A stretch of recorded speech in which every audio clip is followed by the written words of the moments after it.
Hello friends, let us continue with the elegy written by Thomas Gray, that is elegy written in a country churchyard. Mm, Let us continue with the 12th stanza. Perhaps in this neglected spot is laid some heart once pregnant with celestial fire. Celestial, heavenly. And in this stanza, the speaker thinks that though these are the graves of the common villagers, it might had been that there could have been some in this neglected spot, some extraordinary person could have been lived there. Perhaps in this neglected spot is laid some heart once pregnant with celestial fire, some heart once full of heavenly qualities. Here, heart stands for a person, and this is a particular figure of speech called metonymy, where a part is considered for the whole. Perhaps in this neglected spot is laid some heart once pregnant with celestial fire, a great person, hands that the rod of empire might have swayed. There could have been some majestic personality, like some emperor who could have swayed, who could have hold the rod of empire or waked to ecstasy the living lyre, or he could have blown the music of life. But knowledge to their eyes, her ample page, rich with the spoils of time, did never unroll. But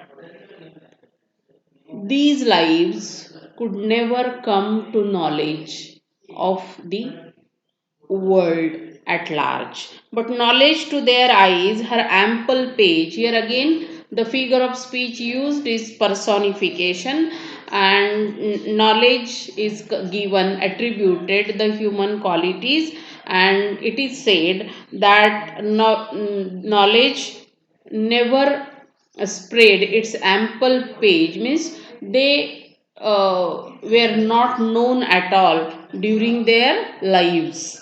Rich with the spoils of time, did never unroll. So, with the spoils of time, with the course of time, nobody knew about them. Chill penury, hard work, repressed their noble rage. Whatever noble strength, whatever noble rage is actually anger. Here it is power. Within them, it was repressed, it was destroyed by the hard work, because their life was full of hard work, and froze the genial current of the soul. And due to that hard work, the genial, the lovely, the kindness of their lives was, it remained frozen. So it is the speaker's thought that because of their hard work and because they were unknown, they didn't become famous, and they lived a very secluded, a very neglected kind of life. Full many a gem of pure. No, in this stanza, that is stanza number 14th, there are two metaphors used. Metaphor is again a figure of speech. When two things are compared, it is similar to that of another figure of speech, where again two things are compared, that is simile.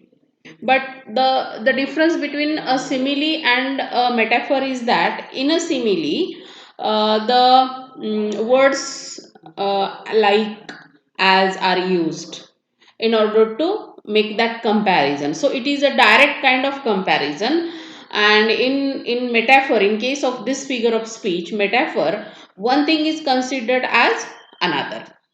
Full many a gem of purest ray serene.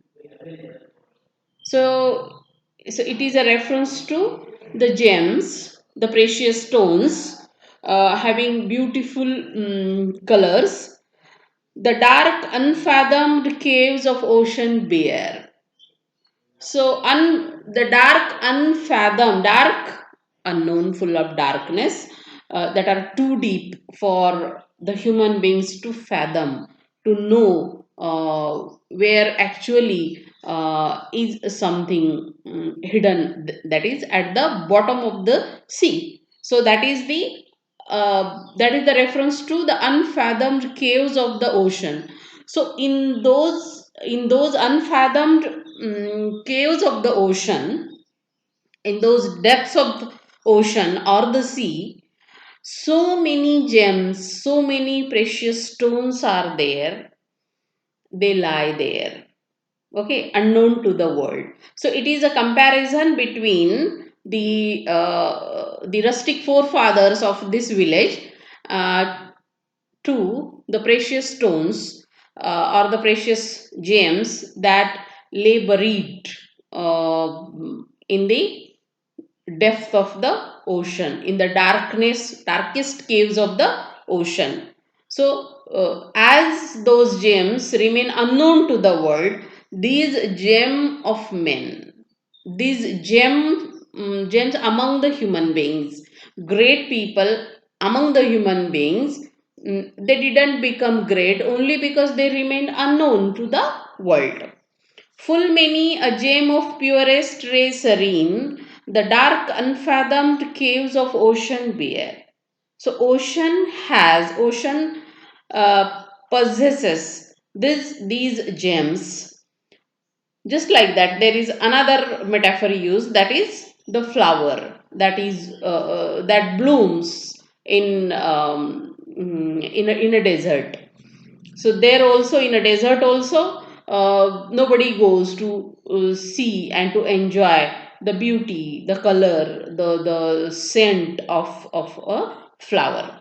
Full many a flower is born to blush unseen, to blush, to bloom. Okay.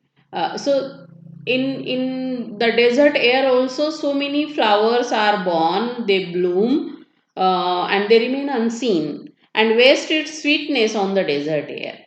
And those flowers, they just waste their sweetness, their scent, on the desert air. Means they remain unknown. Their beauty, their sweet scent remains unknown, and the just like the gems remain unknown inside the ocean. Like these two precious things, like these two beautiful things, the lives of these men also might have remained unknown to the world. So it doesn't, so here the speaker, the poet, wants to make an important point, and that is, it doesn't mean that they were not great. It doesn't mean that their lives were not valuable. It seems so only because they lived and died unknown to the world, but it doesn't mean that they were not valuable, they were worthless. So that is the point Thomas Gray makes here in this stanza through this comparison, with the help of an important figure of speech, that is metaphor. So in the next stanza, that is stanza number 15, he gives some examples, and he considers that these men, these great men, that is the rustic forefathers of the village, could have become great in history, famous in history, like Hampden. He refers to the great English parliamentarians like Hampden and Oliver Cromwell, and the great English poet like John Milton. Some village Hampden, that with dauntless breast, some courageous person, some courageous villager, having the courage of Hampden, the little tyrant of his fields withstood. There, so there might have been some some rustic man from this village who was as brave, as fearless, as courageous as Hampden, and he could have faced the rustic tyrant of his fields. Some mute inglorious Milton here may rest. Some mute, that is speechless. So there might have been some poet among them, and there may be a poet lying buried here, and he is referred to as mute inglorious. He was not glorious, he was inglorious because he couldn't get the fame as it is bestowed, as it is attributed to John Milton, the great poet. The John Milton is the same poet who wrote the greatest English epic, that is Paradise Lost, and another epic, that is Paradise Regained.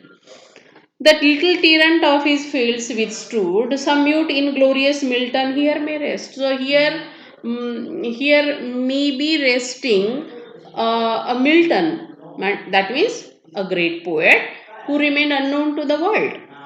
Some Cromwell, guiltless of his country's blood. There could have been some great statesman like Oliver Cromwell here, but this Cromwell, that is who is lying buried here, is guiltless of his country's blood, because Oliver Cromwell, the great parliamentarian, was a major figure when there was this war between the parliamentarians. On the one side, there were the people on the side of there were the members on the side of monarchy, and on the other side were the people on the side of democracy in England, and that period was a violent period. So he says this Oliver Cromwell, belonging to this village remained guiltless of his countrymen's blood. The applause of listening senates to command, the threats of pain and ruin to despise, to scatter plenty over a smiling land and read their history in a nation's eyes. So they remained away from all these things, the applause of the listening senates to command. So they were not the parliamentarians, so they remained away from this kind of applause. The threats of pain and ruin to despise. They always, that's why they remained away from all these dangerous situations of life, to scatter plenty over a smiling land. They just worked in their land and they were just happy with their lot. And read their history in a nation's eyes. Their lot forbade, nor circumscribed alone. So their lot, their fate forbid them, forebode them, prevented them their growing virtues, but their crimes confined. So it is true that they were not virtuous, they were not famous, they didn't live any glorious life. But on the other hand, it was also a boon because they remained away from any kind of crimes, like those happen or those liable to happen in the lives of the great people like Oliver Cromwell.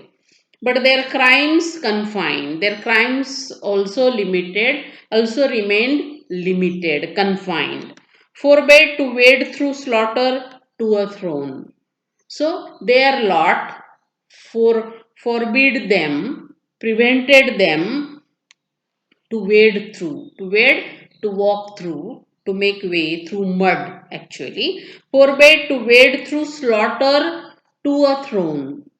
To wade through slaughter. Slaughter is the massacre. Slaughter is the killing on mass scale to a throne. So the way to a throne, the way to success, the way to power is not without crime, is not it is full of horror, it is full of murders and killings of the innocent, because unless and until we know in history there are so many monarchs, they came to the throne by killing their own fathers and brothers, by killing their own relatives, kith and kin. So this is actually the history, and these people, they remained powerless, they remained away from fame, they didn't have to commit such kind of crime, they didn't have to kill anybody, and shut the gates of mercy on mankind. And when this happens, the gates of mercy are shut on the mankind. That is,